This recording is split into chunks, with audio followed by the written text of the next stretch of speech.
Hey, if you're watching this, you probably own a Husqvarna dual sport enduro bike like the FE 250, 350, 450, 501, or even the 701. And this might actually apply to many other motorcycles, including the KTM models that are essentially the exact same platform as these bikes.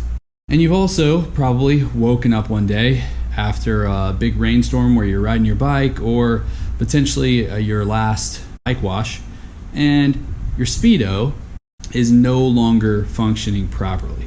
This actually happened to me. I'm doing some maintenance on the motorcycle, switched on the key to make sure everything's running okay, and I get this. And as you look a little bit closer to the instrument itself, you'll notice there's a little bit of moisture, it seems, that's trapped itself inside the actual housing. Now these products are Trail Tech products, is what I'm talking about. And they're supposedly pretty waterproof, I would say at the very least water resistant. But after looking at some message board responses and some cries for help online, I realized that this is actually kind of a major problem for people. Water in the speedo, and then a complete breakdown of the internal parts, causing your speedometer to no longer work. It's potentially a problem because A, you aren't going to be able to keep up with your mileage anymore, and B, your maintenance clock, while you can keep up with it on a Trail Tech Voyager or any of the other Trail Tech devices, you're going to have to start completely over from where you are currently. So unless you remember exactly that you have 6 hours and 20 minutes since your last oil change, you're going to be inconvenienced by this quite a bit, as I was. I've already done this, but this is literally, you just pull it off this little block here and then you swing it around. You do that on both sides, and then you lift up. The headlight shroud comes out from these two little knots that go into these holes, these fittings, and holds it in place. The only stuff we need to focus on are these four little plugs right here, which are your Trail Tech plugs. So you're gonna wanna unplug these. Now here's what I did. On each of these little fittings, I put 2 dots on one side, and then the corresponding one, I put 2 dots. Let me see if we can make it. So I put 2 dots like that, so that I know that when I'm plugging this thing back in, the one with the 2 Sharpie dots plugs into the one with 2 Sharpie dots, right? So here's 1 dot, it plugs into 1 dot. Here's 3 dots, it plugs into 3 dots. You get the picture. You want to get to these bolts under here. Now, I've already actually done this work, but there's going to be a T20 little bolt here and another T20 bolt right here, like so. 2 rubber grommets, 1, 2, that are actually holding this thing in. All right, so let's take a look at this unit. It runs on a CR 2032 battery, wafer battery, that you can get to from right here. All right, got your flathead screwdriver or something similar. Just turn this. There's your gasket. This white thing is your gasket. It's more like opaque or clear. And then you can actually just take your screwdriver and kind of move it around to pop this battery out. You're gonna need a skinny screwdriver. You could use a screwdriver that might be used to fix glasses. But I also found that just your regular, like really skinny screwdriver is gonna work okay. And it goes right down. There are 6 screws in these holes, just like this, 1, 2, 3, and then 1, 2, 3 on the other side. There's also a reset button here. Avoid it if you want to keep your numbers, but it is handy to know that it's there. So these screws are really, really small.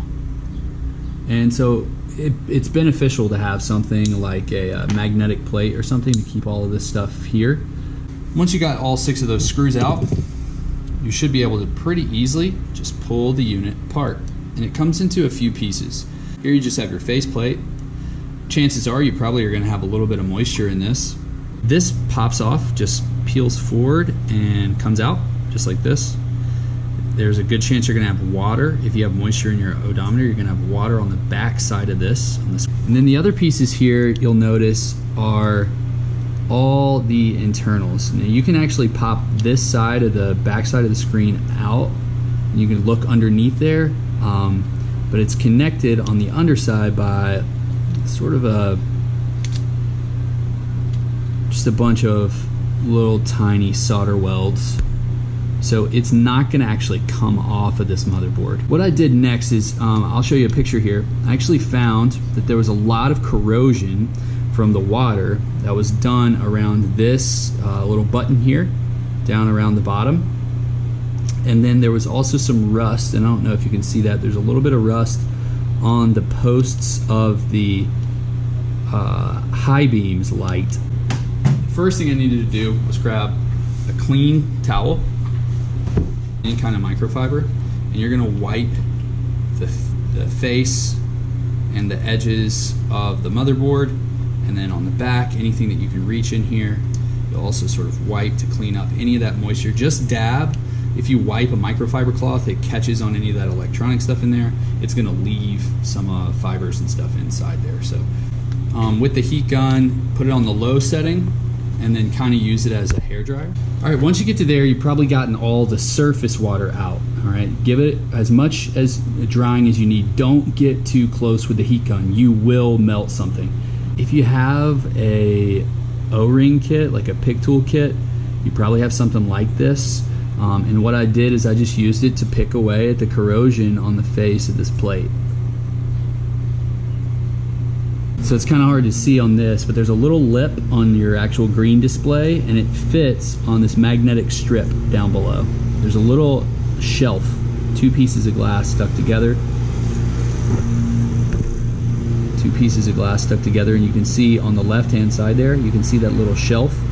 That little shelf is going to match up with this little shelf and this black magnetic piece to make sure that fits down and seats. Now here I like to just put the end screws in, just the ones on the end first, because I want to make sure that it's all working before I have to do all the screws all over again. I think the stock one comes Panasonic. Just make sure that the writing is facing up, clip it in, switch over to that screwdriver setting, and then just tighten that down. It doesn't have to be super tight, but it does, you can feel it tighten. So now you're back. Battery is in, and I know that my reading's good. I can flash through my settings, and I know that everything's set to go. All that corrosion has gone away, all that moisture has gone away, and now I know that my instrument cluster is function properly from this point on, and I can kind of rest easy now that this is fixed. All right, so finish putting in the screws. If you wash your motorcycle with a pressure washer, stop spraying your headlight shroud and your electronic components. I used a standard garden hose to wash my motorcycle, and I got water in this. This fits straight through the bracket.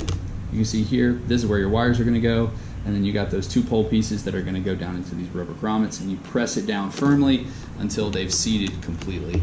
Just your little standard T20 wrench.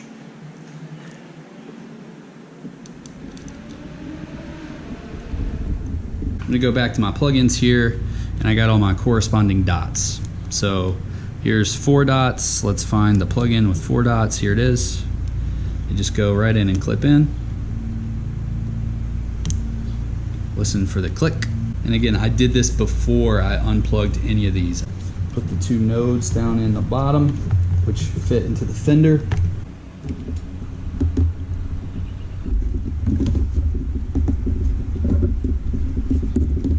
Alright, so there we go. If this was causing you woes on your current machine, hopefully this video helped. It saved me, you know, $109, and it took me about 25 minutes to actually do, drying out all the water, scraping off all of the corrosion and rust. Anyway, hope this helps.